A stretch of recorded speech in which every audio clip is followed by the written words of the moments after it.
In 1974, a European football team revolutionized the international game. Playing with a unique style and adopting a new philosophy, Holland captured the imagination of fans across the globe. Total football. What is total football? We had defenders going forward, midfielders coming deep, everyone attacked. We lost the final, but everyone was talking about the Dutch side. Football is an enjoyment. You love the game, you enjoy watching it, and you enjoy doing it. And that's how it should be.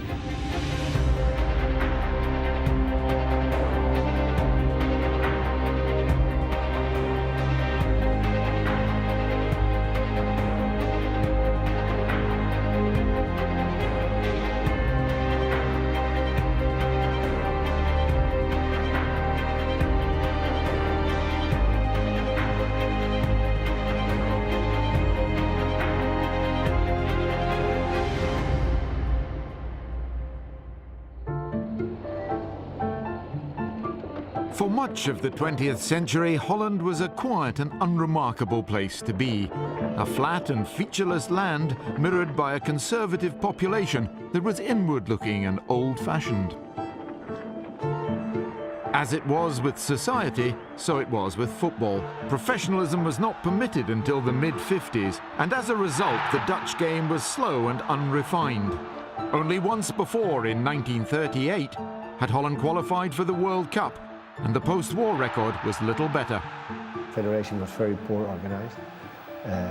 Nothing to do with clubs, people who just in their spare time did a few things.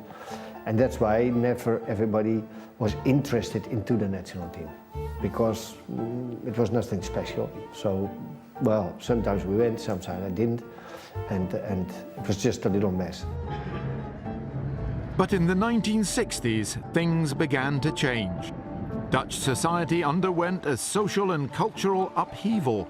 Art and music became increasingly experimental. Holland became the land of the avant-garde. Arguably the biggest representatives of this social revolution were FC Ajax of Amsterdam.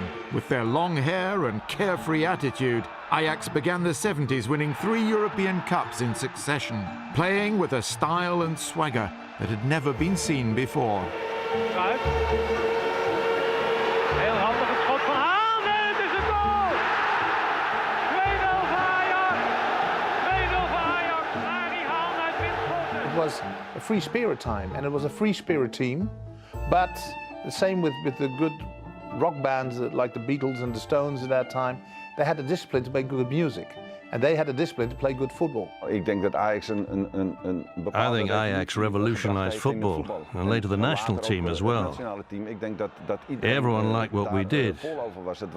We had a different philosophy on the game. We could defend, we could play hard, we could also play well technically. And that was all thanks to Michels. Shaki, deze jongen, die heeft dus een hele goede naam. He was to coach Holland at the 1974 World Cup, but it was at Ajax in the 60s and 70s that Rinus Michels formulated the ideas he'd later apply to the national side. Michels believed the game was about the use and control of space. He demanded his players be ultra-fit and able to interchange positions. Der Generaal was the architect of what became known as total football. They were experts on the simple elements of the game, by kicking a ball, accepting a ball, and the position play. That talent they had. I think one of the greatest things of Ajax at that time, not was only when we had the ball, but especially when we didn't have the ball. It took such a small time to get it back. If you've got a game where you want the ball, what you're going to do with the ball, you try to attack. Ja! Wat een wissel daar! Doelpunt van Johan Cruijff. At Ajax, Michels nurtured the talents of players who would later prove so influential to Holland at the 1974 World Cup. Players like Johnny Rep, Johan Neeskens, Wim Suurbier, Arie Haan and Ruud Krol. But one player stood out from the crowd. Johan Cruyff was 3 times World Player of the Year and captain for club and country. It's not a question of pressure, it was more responsibility. Michels was a big help, because he arranged the organization outside the field and I could arrange it inside the field. Johan Cruyff was a football giant. Not just as a player, but as captain and as a leader on the pitch. He was the one who really guided us. Of course, we were all good players ourselves, but Johan was the most important in our team. He was brilliant technically, stuff that only he could do. When you played with him, you didn't notice it straight away. But when you look back at the films, you realize how fantastic he was. He was a genius and could decide the game all by himself. Ajax's great rivals Feyenoord were also an influence on the national team, winning the European Cup, the UEFA Cup and the Dutch League twice in the early 70s. They provided 7 players for the World Cup squad, and whilst Ajax had Cruyff, Feyenoord had Willem van Hanegem. William van Hanegem is a legend when it comes to football. He has the best left foot I have ever seen. Van Hanegem was a genius, and not because of his speed. He wasn't the fastest, but because of his quick thinking. He was excellent technically, and he could read a match. And when all that comes together, you belong amongst the very best players in the world. Ajax had a decent team back then, but they weren't really better than Feyenoord. Often they were lucky. After us, they won the European Cup 3 times, and that's fantastic. Whilst we were always knocked out of the competition in a silly way. But that was the only thing. They didn't have a better team than Feyenoord. If you look at Feyenoord and you look at Ajax, different styles, but if you put it together with the best they had, with Van Hanegem and Janssen and Rijsbergen, you created a perfect team. But the icing on the cake for the Dutch was someone who had never played for Ajax or Feyenoord. At just 22, Rob Rensenbrink left Holland for a career in Belgium, making a real name for himself at Anderlecht as a fast, goal-scoring left winger. Robbie Rensenbrink, he was the Cruyff of Belgium. I've never seen anyone like him. They called him the Snake Man because of his runs and because he did things that were impossible. Rensenbrink had an amazing left foot. He was a top player. He was exceptional good. He was a little bit man in the shadow. Had to do that he played for Belgian team. If he would have played for Ajax or for Feyenoord, it would be a different story.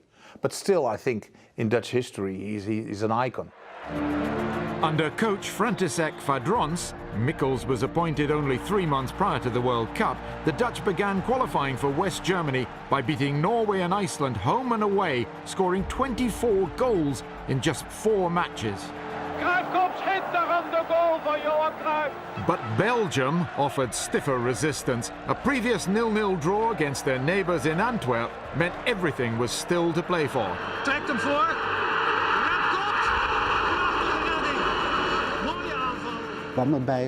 I joined up for the game against Belgium at the Olympic Stadium in Amsterdam. Our last match in the group, which we had to draw to qualify for the World Cup.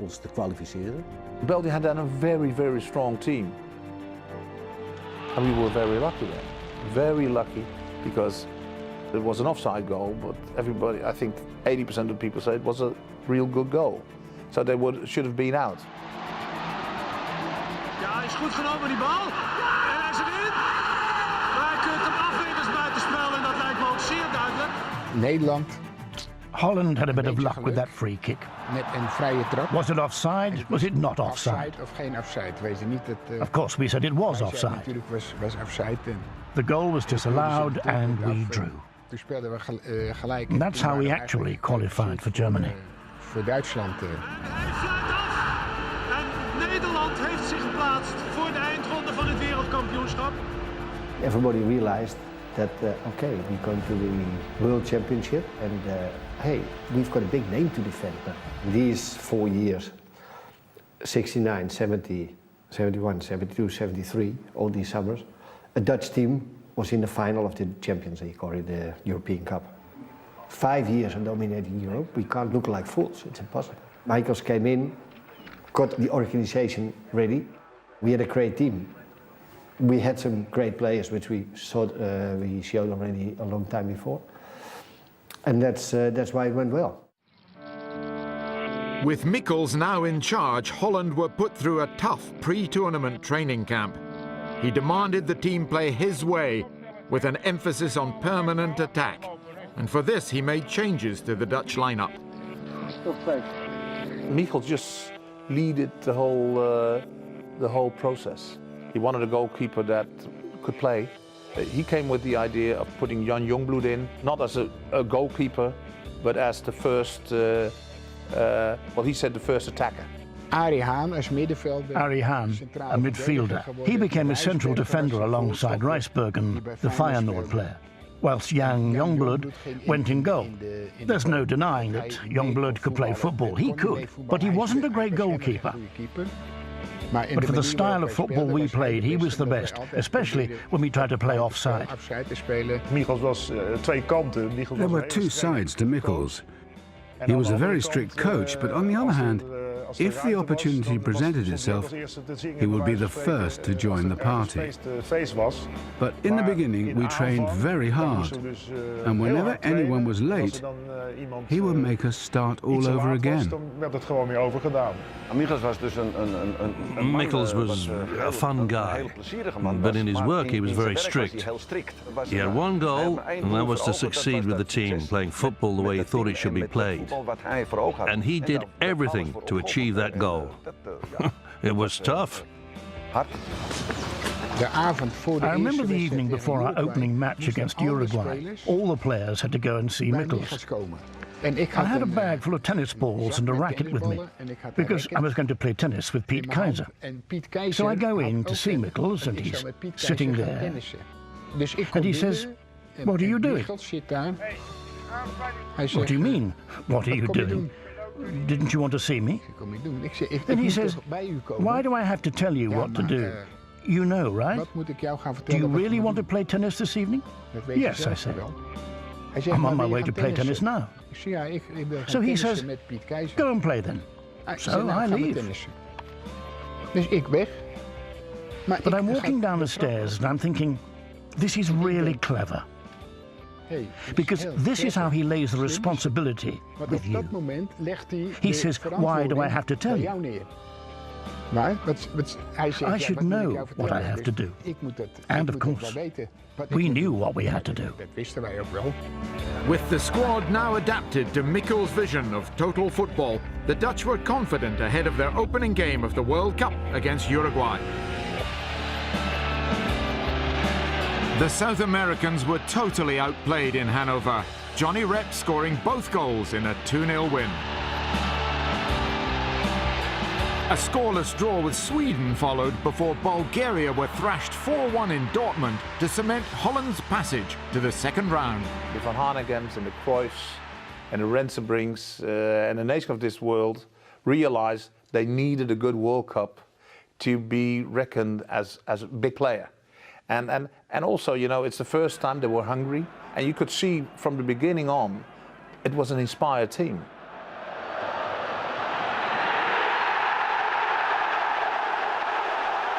It felt as if every game was a home game. There must have been 20,000 Dutch supporters at every match. It felt as if we were playing in Holland.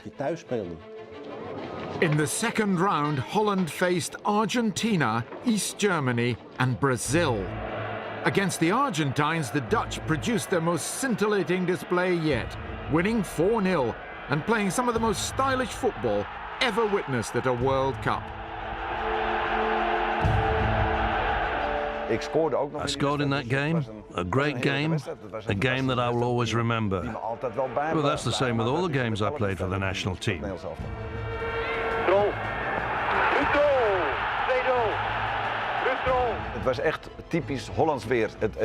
It was typical Dutch weather. It was raining.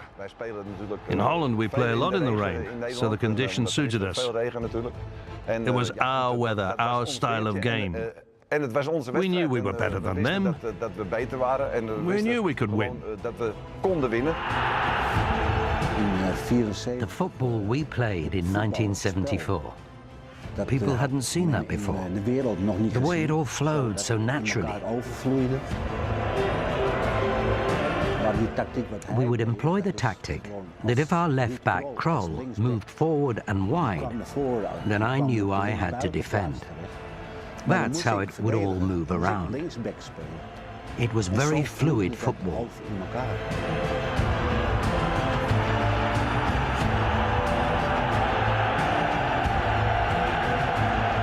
In my opinion, nobody is more important than anyone else in a team. One might get more attention or is a bit better than a teammate, but in a team, everyone is important.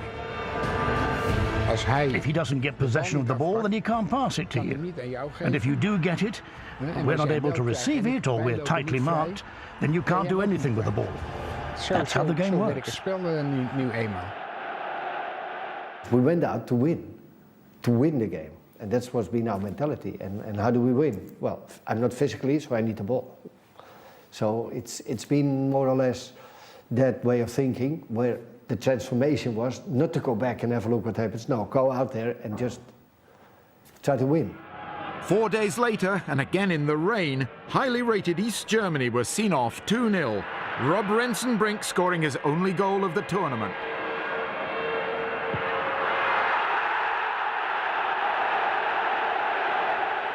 Holland's final group game against Brazil was effectively the semi-final of the World Cup. A bruising encounter, but without doubt the match of the tournament. Cruijff, dat geeft de paas. En hij scoort! Hij scoort, Johan Neeskens. Schitterend gedaan. Met de punt van de schoen. Een hele kromme voorzet van Cruijff. We could play with great combinations. Fantastic football. It'd be like art sometimes. We could be physical too, and that was important because that was an integral part of the Dutch side. Brazilië verslaan met 2-0. To beat Brazil 2-0, that was a great achievement. Brazil were world champions in 1970, and a little country like ours came along and played Brazil off the pitch. That was really a game where everybody was focused and everybody did what they had to do. We didn't only outplay the Brazilians, but we outplayed them with the best football. It was not only the result at the end, well, it could be 2-1, 3-1 or 3-0 or 2-0. It didn't even matter. We just played football which the world loved, and that against the Brazilians. After 5 wins and 1 draw, 14 goals scored and only 1 conceded, Holland had reached the World Cup final for the first time.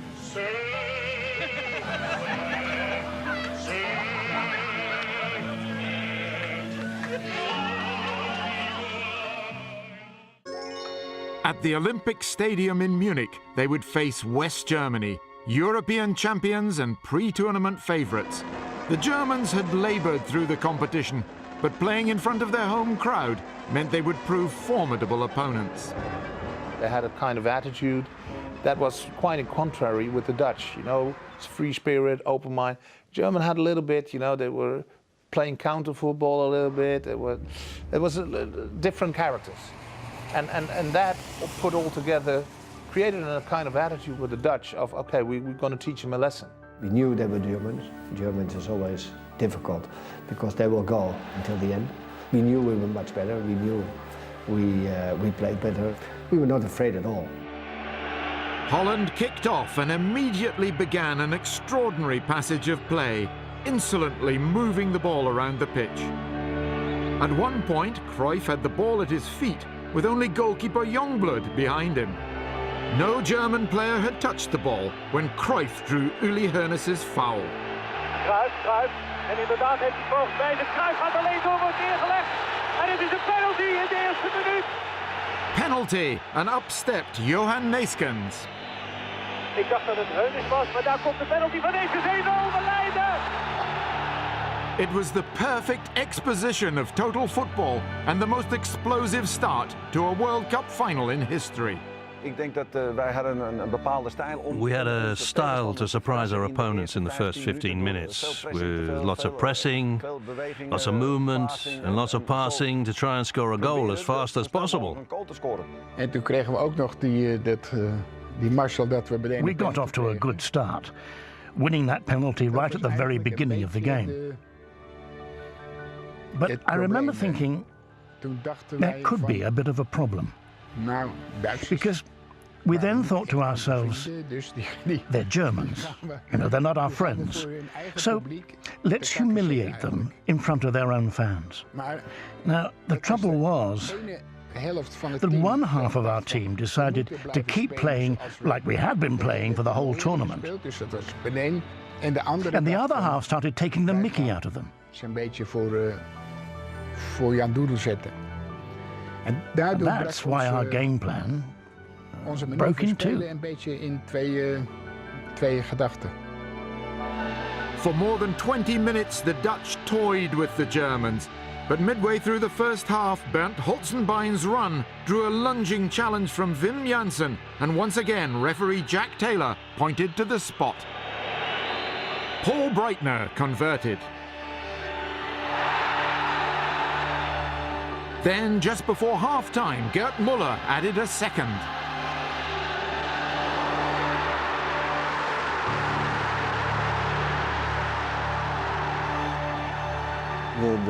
We believed in our capabilities, but then we went and held back a bit.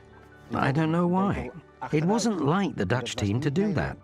We always put a lot of pressure on to score the second goal. We have played some very good matches at the World Cup, and we really thought we would win the final two. Who knows, maybe that was where we went wrong. Maybe we were wrong to think beforehand we would simply beat those Germans. Maybe we were a bit too sure of ourselves. We missed such a lot of chances, So we played quite well, but the details were not there. And one of the things were scoring the goals. I think we played a little too confident, and at the same time, if you do that, you don't do the things perfectly, and that's why we didn't win the game. That's why we lost. After the game, I didn't feel too bad. Of course, we lost the final, but we were proud to have got there. The Netherlands had come from nothing in football to being at the center of the football world. That, of course, was very important for us.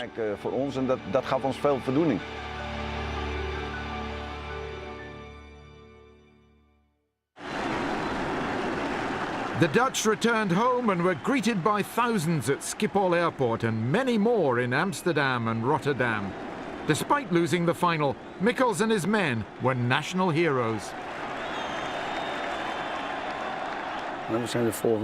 We flew back to the Netherlands and first went to Amsterdam. That really was unforgettable. It made us forget about the outcome of the final. It was only then we realized the excitement we had aroused in the country. The Dutch national team had never achieved anything. For the first time, the whole country had watched all the matches, then the final. And, well, it was a shame we lost. But the public's enthusiasm for us was enormous. It was a fantastic party. We went to the Royal Palace, there was a party with the Prime Minister of the time, there was dancing. We just didn't expect to get such an amazing reception. The Oranje may have come home empty-handed from West Germany, but they'd left a lasting legacy. In 1978, without Cruyff, Van Hanegem and Mikkels, they again reached the final of the World Cup, losing to hosts Argentina. And in 1988, with Mikkels again in charge, they won their first major trophy at the European Championship. I think that a lot of coaches should realize what is more important, that you win today a trophy, or they talk 40 or 50 years later about the way of playing, because what you do then is giving supporters a dream of how the way football can be played. And that's something that a football player, but also a coach, can be very proud of. Het is eigenlijk wel te gek dat... It's crazy that Holland lost the final. Yet everyone remembers the Dutch team. I was in Saudi Arabia, and I mentioned Edgar Davids to the people. And they say, Edgar Davids? What about Patrick Kluivert? But they didn't know who Patrick Kluivert was either. Then I mentioned Rensenbrink. And they've got the VHS on the shelf on the wall. That's just crazy. Dat is ja, eigenlijk gek. The whole world was sad that we lost. Because when they saw us playing, everybody was happy. They just went home laughing. And that's the nicest thing in life. If you can laugh and enjoy yourself, it's one of the most important things there is.